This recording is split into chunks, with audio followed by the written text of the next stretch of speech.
sur les fonctions. Actuellement, nous verrons la syntaxe de déclaration d'une fonction. Comment on déclare une fonction et pourquoi on déclare une fonction. Une fonction se déclare avec le mot-clé fonction. Maintenant, on déclare une fonction avec le mot-clé fonction, suivi maintenant du nom de la fonction, par exemple bonjour, et des deux parenthèses. Et puis on peut mettre entre crochets l'ensemble, n'est-ce pas, de nos instructions. On va donc sur cette base, on va déclarer une fonction. On est là, fonction.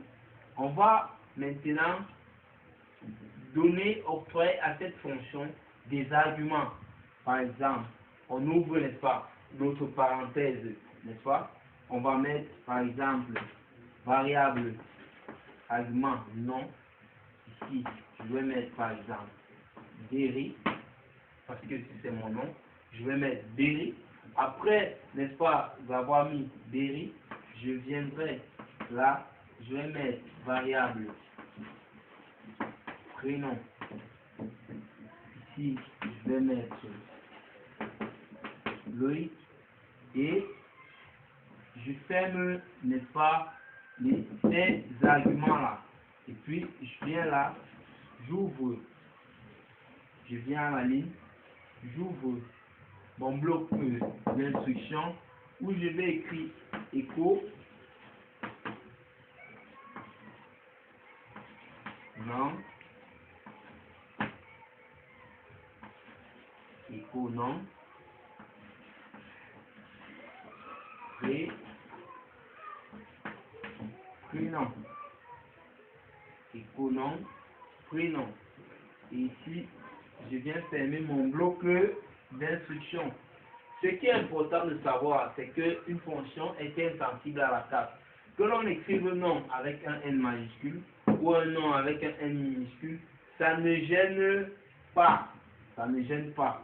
Lorsque on écrit là, on a ouvert nos appelants, nous sommes dans une instruction. Écho, n'est-ce pas? C'est une instruction. Donc, on va là, on met le point virgule et on referme l'instruction. S'il faut commenter ici sur une ligne, écho, affiche, écho affiche, Berry,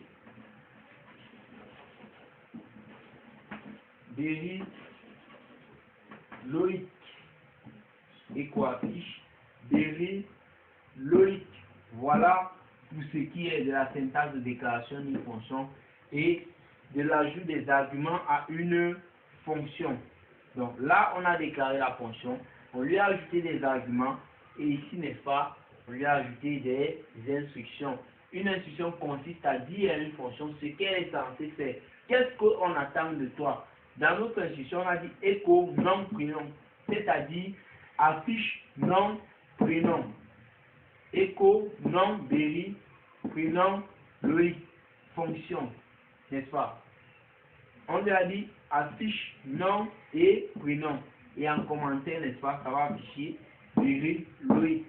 Voilà pour ce qui est des fonctions, de leur syntaxe de déclaration et des arguments.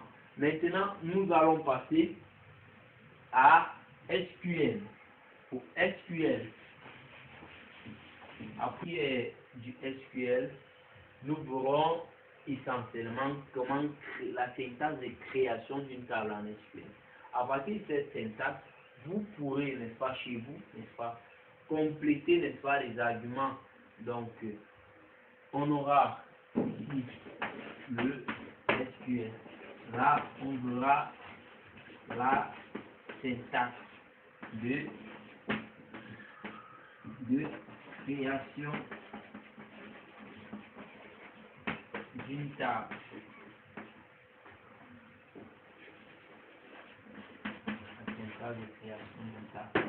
Pour créer une table en SQL, qu'est-ce qu'on fait? On utilise la syntaxe create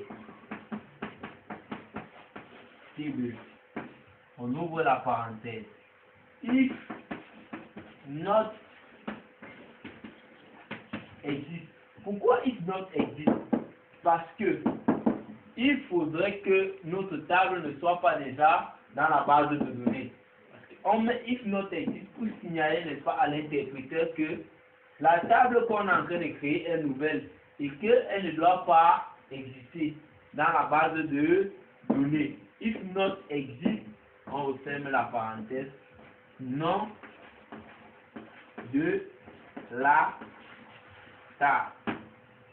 Lorsqu'on a le nom de la table, nom de la table, et puis entre parenthèses, on peut mettre ses arguments. Par exemple, nom, prénom, nom égale ID, primarité, tout ce que vous voulez, on le met dans cette parenthèse-là. On va illustrer. On a créé table, créer table, if not existe, par exemple, client, ID, n'est-ce pas, égale, ID égale camère,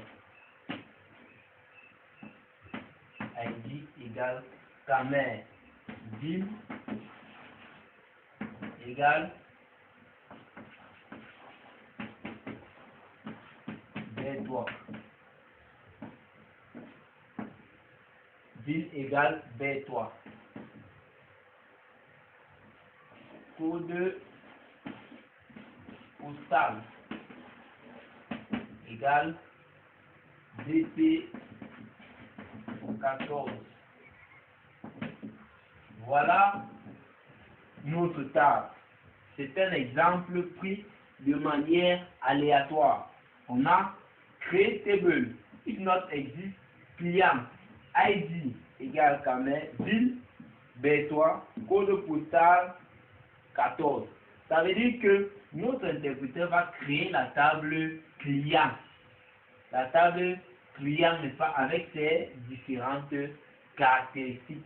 Voilà ce qu'il en est pour le SQL et les fonctions.